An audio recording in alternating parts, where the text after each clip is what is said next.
Today, we are in a crisis.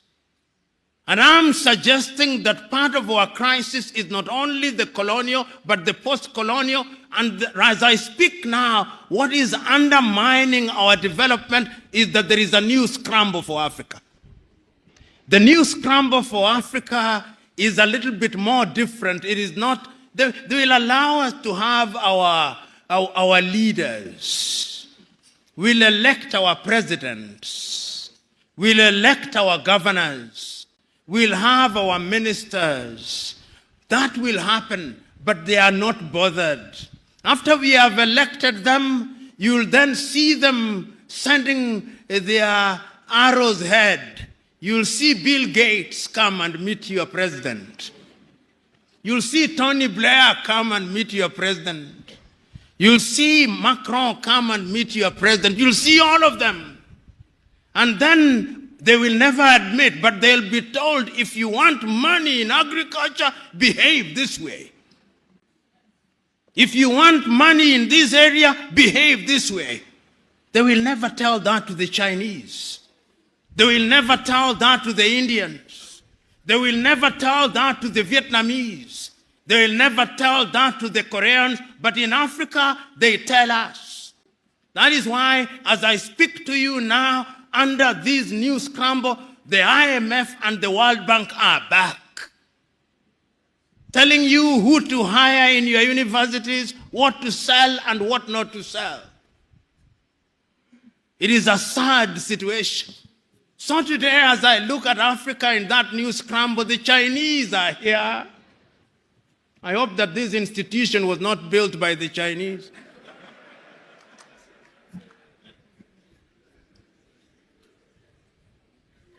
The Turks are here. The British are here. The French are here.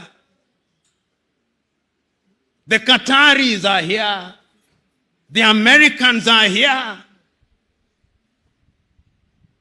This time round, they are so subtle that we don't even recognize them, but they control us. What are we going to do about it in order to develop?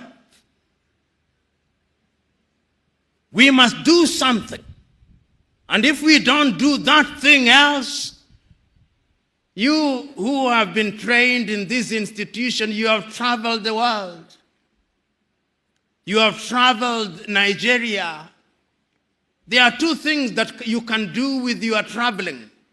You can marvel.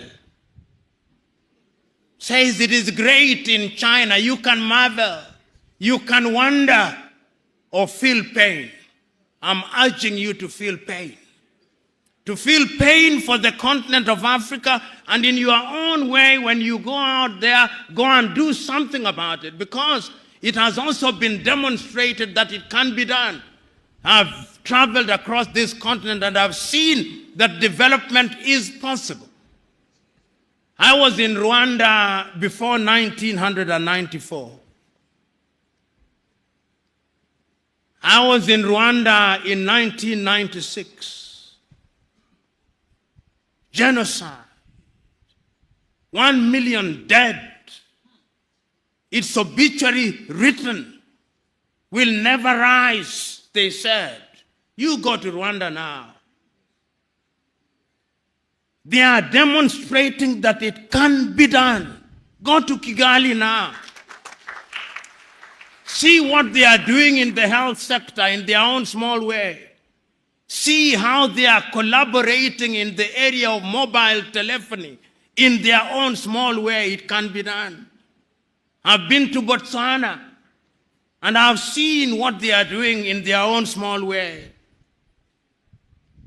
I've been to Mauritius, see what they are doing in their own small way. And they do not have the resources that other countries have. They do not have the resources that the Democratic Republic of Congo has. And I'm giving these examples to say that indeed it can be done, and it can be done within the continent of Africa. So what we must do is to begin to pull together,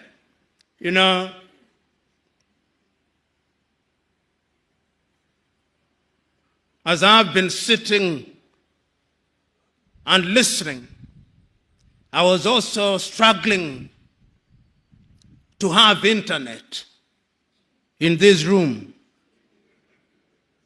And every effort was being made to connect me to internet. And all those efforts failed. Why? Because we are in an era of the Internet of Things. We are in an era of nanotechnology. It cannot be right that in the Africa's largest economy, in Nigeria, I do not have internet at an institution that deals with security. You get the point that I'm trying to make? It cannot be right. And I know why we don't have internet connectivity. It is because we are divided. We have 55 telephone access codes. Nigeria 234, Ghana 233, Kenya 254, Tanzania 255, Uganda 256, Zambia 260, Zimbabwe 263. How can we, in this day and age, you cross into Benin, you cross into Togo, you cross into Guinea-Bissau, you have a different internet connectivity. Why can't Africa have a single satellite and a single telephone code so that when I travel from Mogadishu in Somalia to Dhaka in Senegal, like the Chinese do, like the Americans do, like the Indians do, we can have the same, because communication is critical to development. And I'm saying this, part of my agenda is to prick your conscience with live examples that you may go out there irritated, but irritated to do the right thing. And I'm suggesting that indeed, when we talk about development, this is what we must do. But is Africa conscious of her state? Yes, Africa is conscious. This is what makes me happy.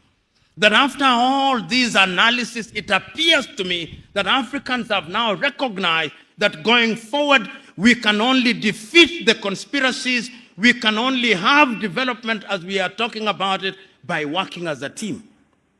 And that is why beyond the Millennium Development Goals, beyond the Sustainable Development Goals, we as Africans under the aegis of the African Union do now have our grand vision of Africa Agenda 2063.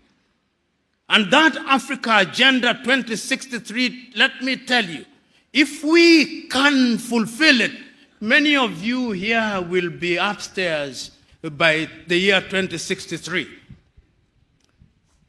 But our contribution, perhaps you do not know what I mean upstairs, not up. You will be with the Lord himself. But the most important thing is that Africans are now beginning to see beyond the next election. Because part of our problem in Africa has been that we plan in 5-year circles. We don't have a grand agenda, but now we have a grand agenda. And if you look at the 7 pillars of Africa Agenda 2063, everything is covered. Health is covered. Research and science is covered. Climate change is covered. Women's participation is covered. Democracy and governance is covered. The arts and the culture are covered so that Africa can become a serious player in the international agenda. As we speak now, we are not a serious player. You know, and I say this perhaps too often, but I must repeat it because it is important. I was looking at the GDP of Indonesia. The GDP of Indonesia this year, by the end of this year, will be 1.1 trillion United States dollars. Indonesia is the 17th largest economy in the world using all critical indices. It's amongst the G20. The population is about 200 million, just about Nigeria.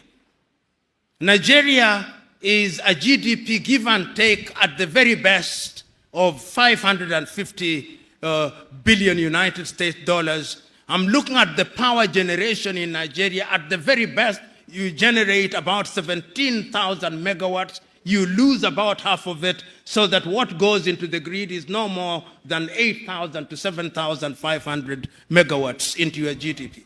You are the biggest economy in the world.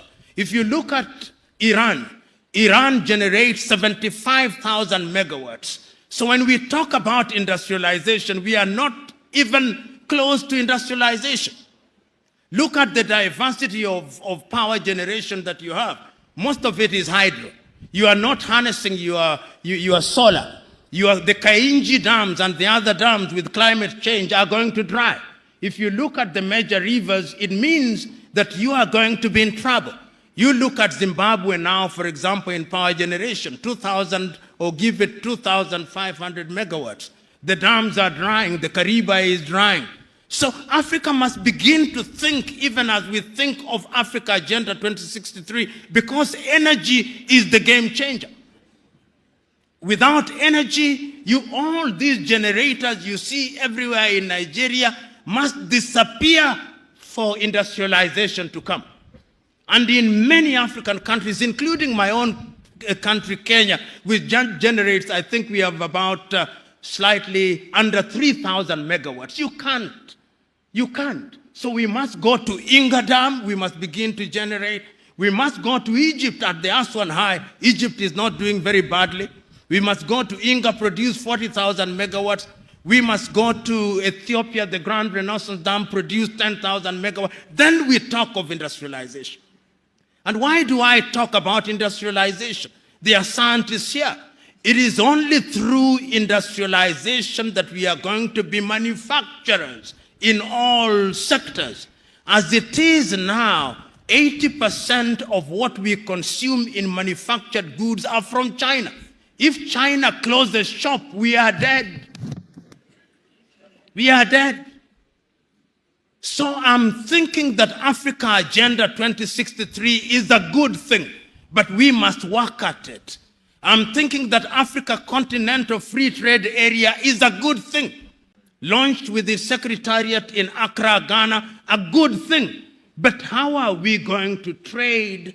How are we going to get somebody to drive a truck from Accra, Ghana to Juba or to Asmara in Eritrea without peace and security? So you can also see that peace and security is at the very heart of it. In the United States of America, and many of you are familiar, you can drive a truck from Florida through to Alberta in Canada, and it is safe. The roads are good, the security is there. I'm saying, therefore, that as we talk about development, we must think about development in a very comprehensive manner. We must ask ourselves how we govern. And I want to conclude my presentation to you by telling you that Africa must be very careful. We must be very careful because of lack of resources in Africa. I'm beginning to hear things that worry me. And because I'm a keen student of what is happening in Africa, I'm getting worried on a daily basis. The forces that divide us, the belief by many people in Africa that if we separated from our current countries, we would be better. It is beginning to happen. It is happening here in Nigeria. It is happening. I saw a letter last week addressed to the president of Zambia by a people in Zambia called Baroseland. And they are telling President Hakainde Hichilema that you remember in 1964, we had an agreement with the Lusaka government that the time has now come for Baroseland to become an independent country. Can you believe it? I hear people in Namibia saying, do you remember that there was a strip called the Caprivi Strip? I hear people in Ghana saying that you remember that in the Volta region we had a different country. I hear people in Zimbabwe saying that there should be a country called MUTA.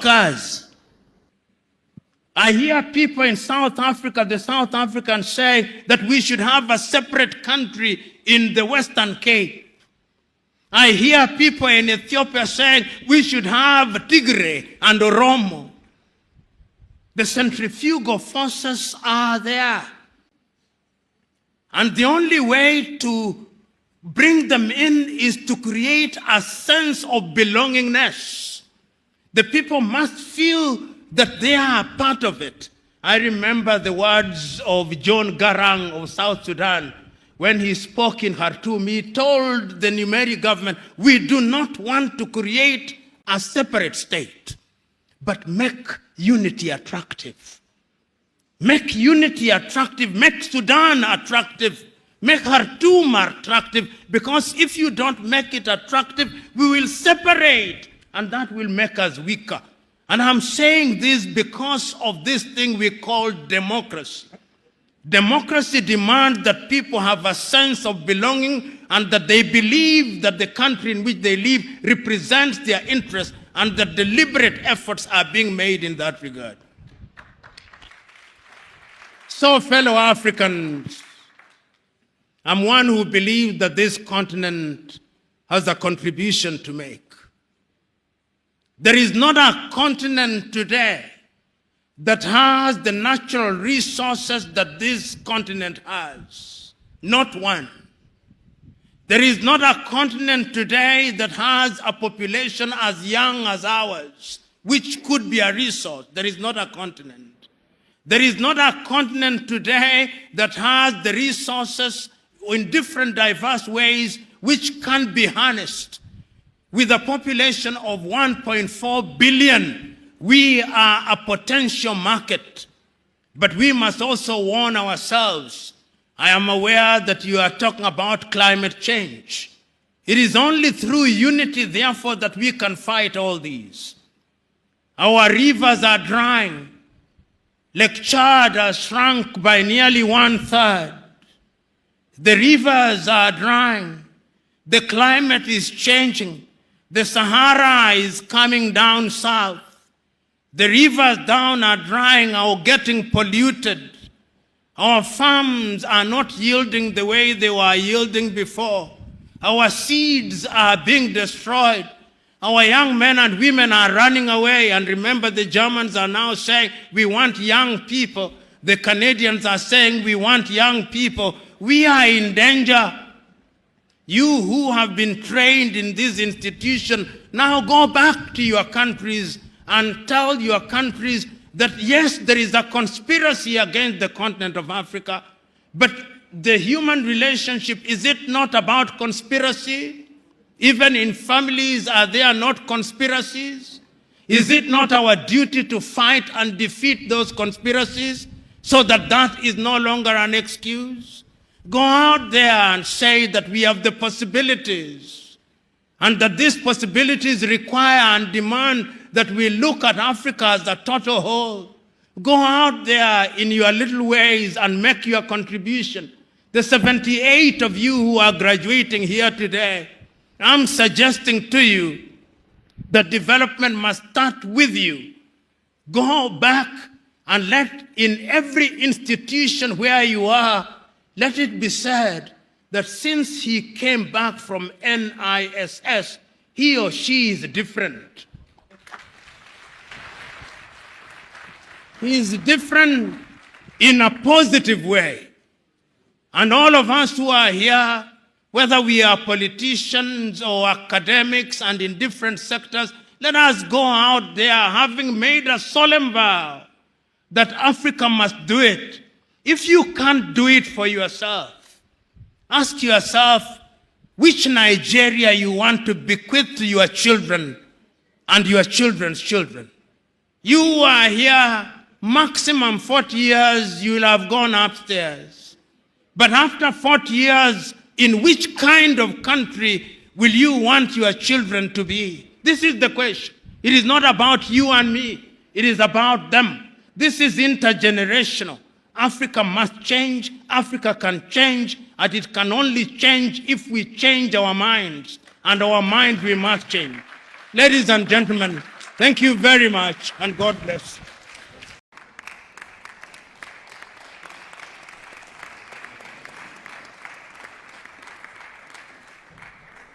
They came. They came.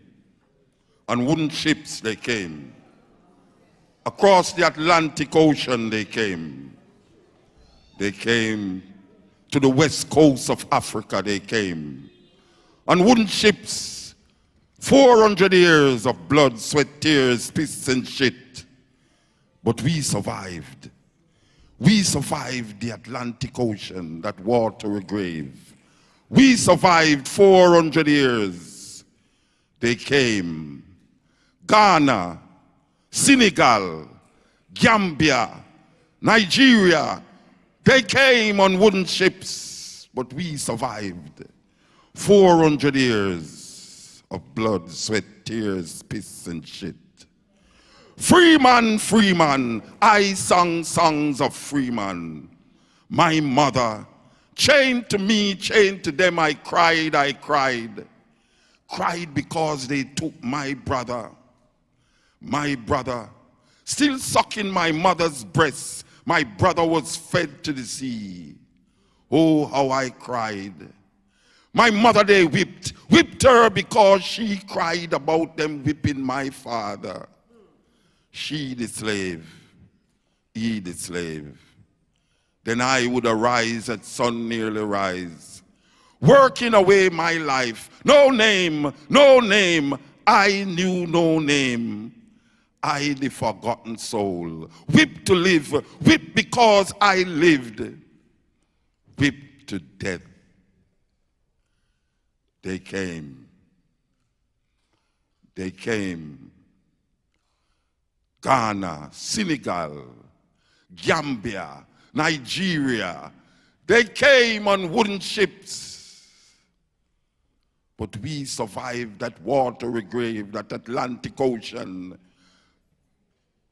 My mother they whipped her because she cried about them whipping my father. She the slave, he the slave. Then I would arise at sun nearly rise, working away my life. No name, I knew no name. I the forgotten soul, whipped to live, whipped because I lived, whipped to death. Today I sing songs, redemption songs. Freeing mother, freeing father, I sing songs to be free. Freeing I the slave, I the slave.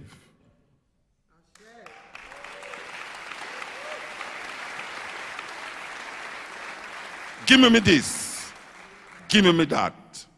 Give me back me everything you got. Give me philosophy you carry to Greece. Thief, Homer and Socrates. Give me historical masterpiece. Give me back my name. Give me back my calendar. Give me my books you thief from Alexandria. Give me my queen like Cleopatra. Me no want to hear about Queen Victoria.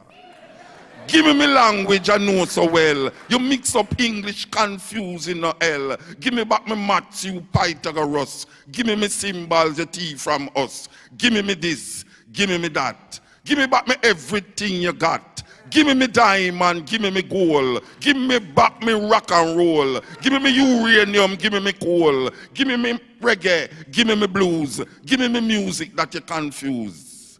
No spiritual concept originated here. So who I praise? You shouldn't care. You say steal not, you thief my land, sex not, you rape my mother, keep the Sabbath. We work 7 days a week. You build a nation from the sweat of my back. Now you want come give me crack. Give me my herbs, let me make some tea. Give me back all my fruit tree. Give me the remedy that make blind see. Give me everything that you take from me. Give me this, give me that. Give me back me everything you got. Give me a space.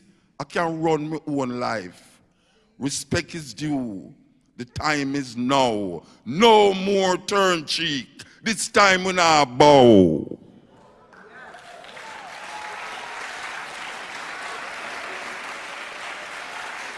Yes. Good night. Good night. Well, this is a very elaborate settings here, I tell you. I never expect this at all. You know, usually you come here to see a stage, not even as a big stage, so. Very elaborate. I want to tell the brethren, give thanks, Alfonso. Wonderful, wonderful, wonderful. And to think that you never pay for coming here, what a thing. Yes, that even make him more wonderful. So, we're there with you, and it's about liberation, and it's how we see ourselves as a people, especially African people. Because we lost with all the Marcus Garvey and the Patrice Lumumba and Kwame and Nkrumah and Haile Selassie. It come like the man they never did about the way we see black people are going, you know. How can a people be so traumatized that them start to love them traumatic experiences? Because we are defining ourselves through the colonizers still after so much years. How can we be so blind? I mean, really?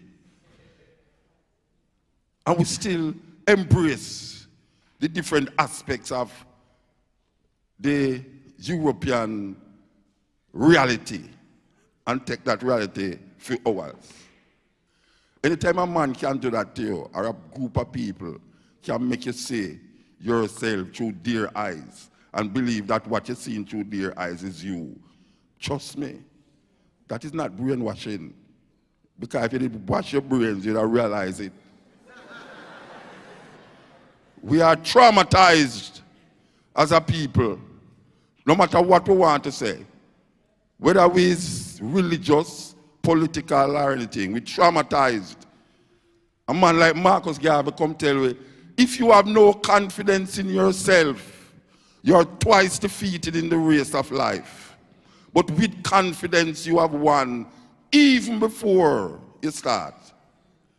When we hear them words there, them words they should be written in a separate Bible from King James.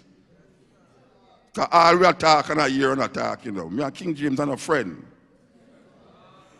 Because whole heap of where we are old fast, that's true. I feel them eyes where I see it true. What a day when the lion tell him one story. It's a different scenario you that say. Because we are talking about stories.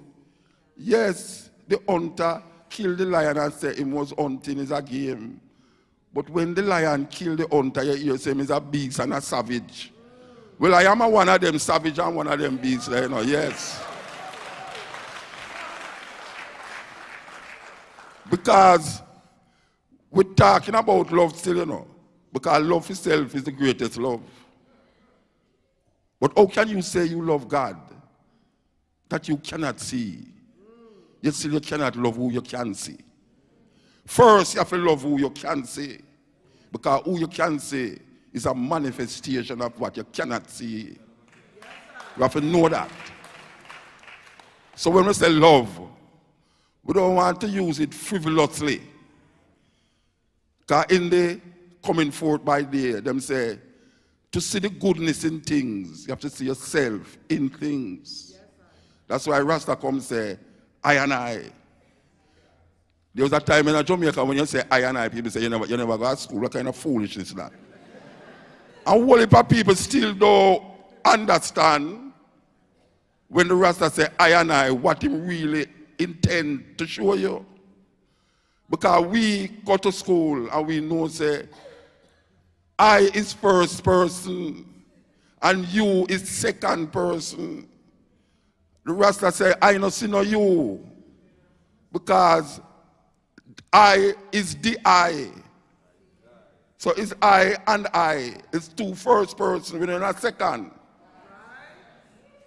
So it's not because we just want to be stupid and smoke ganja and go like we are idiot.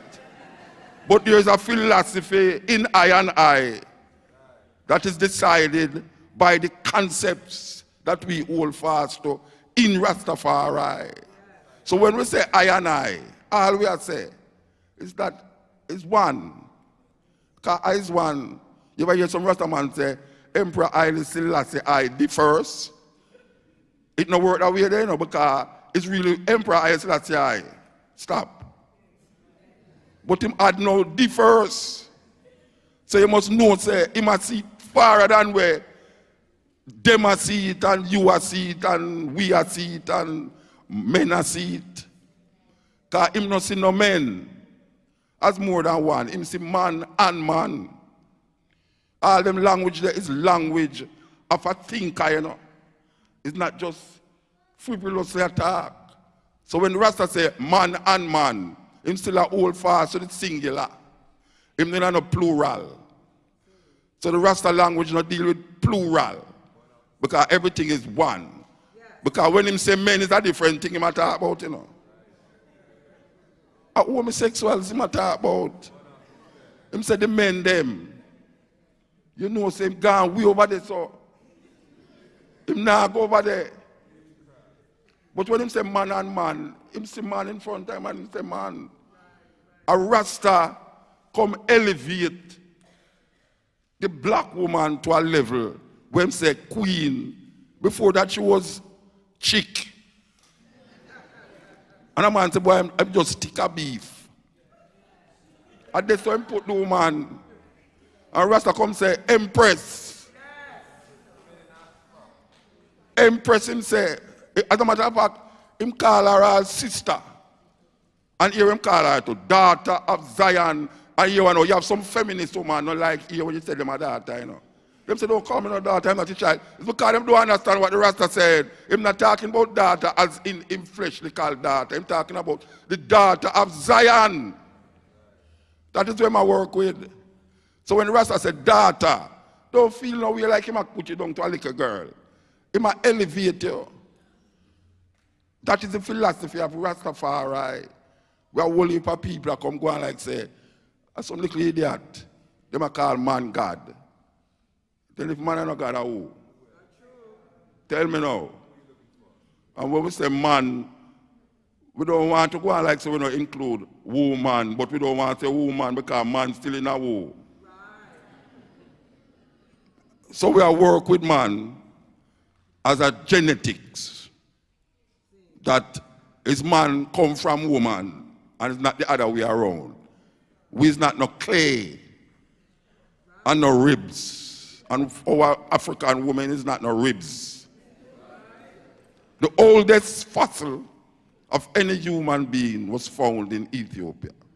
Her name is called Denkenesh, or in English it's called Lucy. And they say it's 3.5 million years old. So we went hold fast to that until them find an older one. If you are a religious person, when you read the Bible, it tells you that Ethiopia, one of the rivers, flow from the land of, in the Eden, is Ethiopia named Gishan, that encompasses the whole land of Ethiopia. Who read that? Everybody in the Eden. Also, much Rasta we see that, they like, put up the man. Rasta, who never read, say, this Gishan river encompasses the whole land of Ethiopia. I think that the Bible make it sound like me I tell lie to the people that want to Rasta. What I deal with? So, religious people say that. The archaeologists and the anthropologists say the oldest fossil of any human being was found in Ethiopia. That means that the archaeologists and the religious person come together for that specific purpose. We say, well, this is that. We as Rasta agree with it until it can come to something else. Because we're not so fundamentalists that we hold on and stupidity too. Because you know, you have Rasta who hold on and stupidity. Yeah, man, you have some man tell us, I said that's a chop, upload, and you cut it 13 times before it drop a ground. I don't say. And a lion crown him. You know why your man are singing them tune there? You never hear that? It's their bone from the Coptic church put on the crown for Haile Selassie head. That is what we know. That is reality. We don't know illusion. I make them put you in a certain illusion, like how them put you in an illusion with Christianity. Because Christianity is one of the most perverted thinking that has ever been placed on African people to make African people throw away everything else what them did have in Africa and come say, well, this is the right thing. When we know, say, them thing they're just a peripheral African thinking. Peripheral, you know what peripheral mean? It depends on the side. It's an edge thing. It's not the total, sum total of anything. So when you hear some people that talk about Yoruba, people say, no, sir, no, Yoruba thing. When you hear them talk about voodoo, you mad? When they hear about who, they say, no, sir, I don't know who business. How them get to deny all of them African things there? And hold on upon a thing where the man are not a man. God put his son upon a cross and make some man crucify him only son.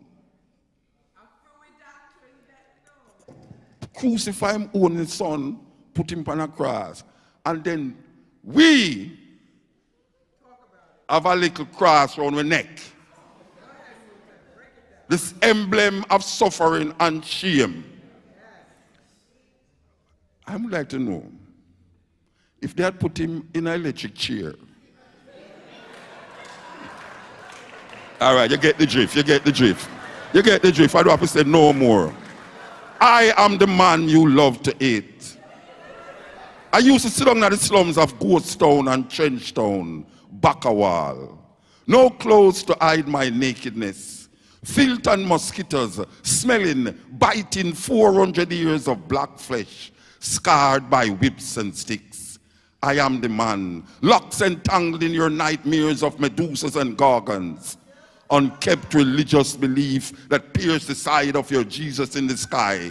Your vinegar has turned to blood, your water to mud. Crucifix, choking on your life of neocolonialistic attitudes. Yes, I am the man that came in clouds of ganja smoke, choking you to death, yet not killing you. My eyes seeing a black God, casting doubts in your mind about your unexposed spiritual being. Black shadows, casting clear pictures of an existence drowned by false concepts of reality. Black was beauty until I walked with my bare feet, touching your tarry pavement of sadistic heat. You would have accepted if only I came via Time magazines and Vogue. If only you were exposed to life beyond your middle class gate. Yes, I am the man you love to hate. Look, I am now your next door neighbor.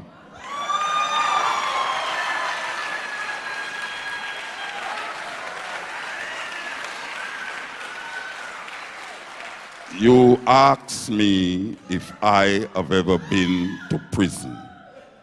Been to prison? Your world of murderers and thieves, of hatred and jealousy, of death.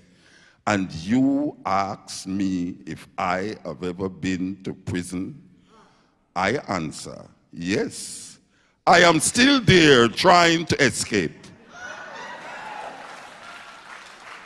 So them have we not bind politically, socially, all of them you can think of, them have we not bind. When we look on the sisters them, you know the black family, we can't talk about black family again. Because that's done with now. It's a new age. The black family is a little boy, a woman, and an iPad. That is what is the black family now. Because everybody get addicted to this little rectangular thing. Can you believe that? People sit down amongst one another around a dining table and in between chewing.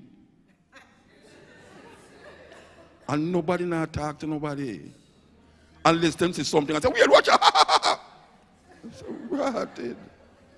Everybody have, what is it that you cannot wait for a conversation round the table or for eating your dinner? What is it that you cannot wait to do?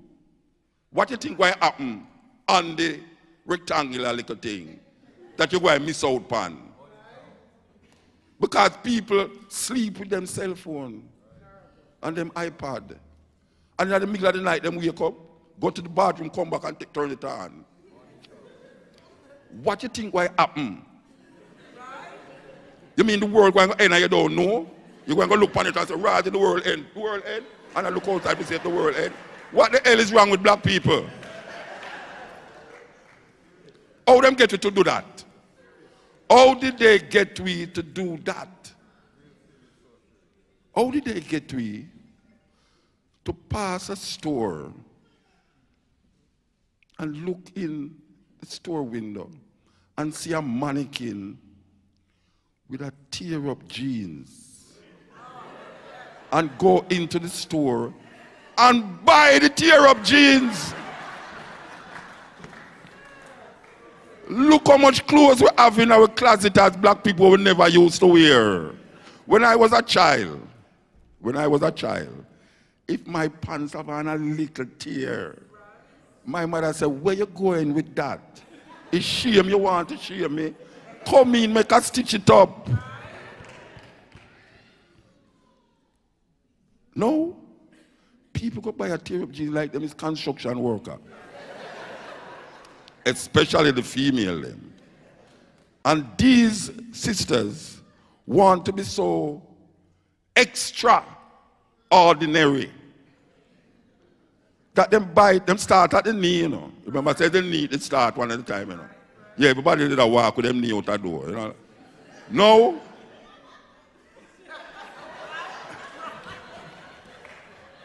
Black woman, a walk around with jeans. It come like it's a denim panty them have on. Anywhere them can tear for make more up here so sure, them do it. How them get to do that? How them get to cut off wear and buy made in China here? How we have on, how black people get to the stage now where we don't like we hear again. But we go into a store and say, here that people, like in barbershops in India, and this is not no joke, in barbershop in India, women who cut them ear and it drop, the barbershop owner heap it up and carry it to a special place where the women sit down and weave it and then send it to a next place and then sell it and then it reach your head. How them get to do that? Tear up G, this is princess, and after me don't tell you no sound a queen and princess, a empress.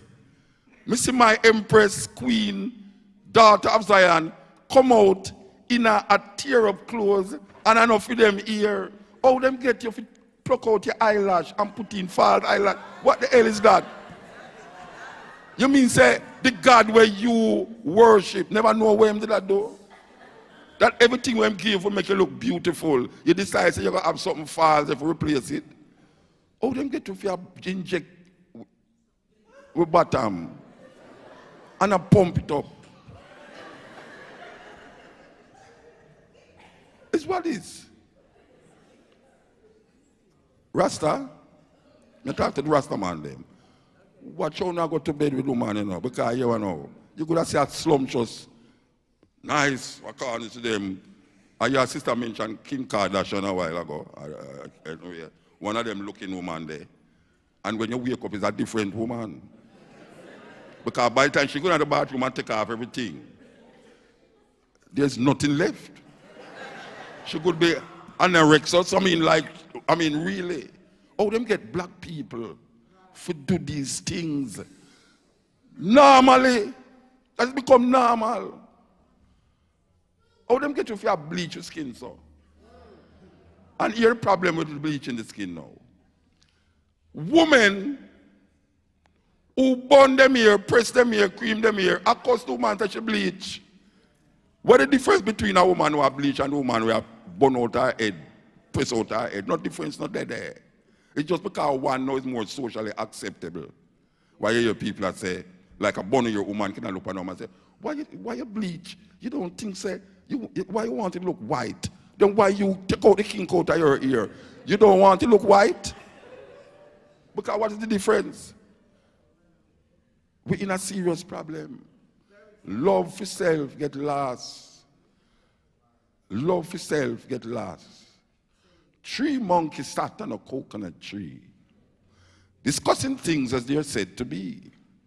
Said one to the other, now listen you two, there's a certain rumor that can't be true. That man descended our noble race. This very idea is a big disgrace. No monkey ever deserted his wife, nor her baby and ruined her life. And you never known a mother monk to leave her baby causing it to bunk, nor pass them on one to the other, till they scarcely knew who was their mother. Yeah, the monkey speaks his mind. Now here's the next thing you will never see. A monkey building a fence around a coconut tree, forbidding all other monkeys to come and taste. This very idea is a big disgrace. Now if I build a fence around a tree, starvation will cause you to steal from me. Yeah, the monkey speaks his mind. Now here's the next thing a monkey won't do. Go out at night and get in a brew. Nor use a gun, a club, or a knife to take another monkey's life. Yes, man descended the worthless bum, but my God, brothers, from monkey he did not come.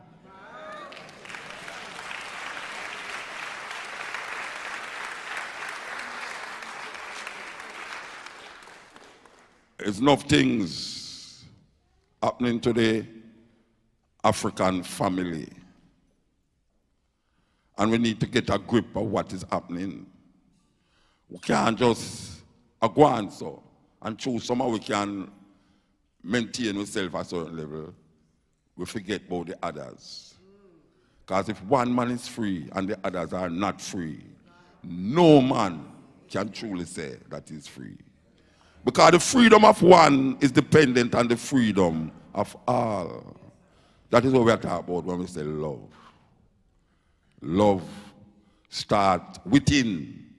There's a poet say, and when you love, you shall not say the Lord is in my heart, but I am in the heart of the Lord.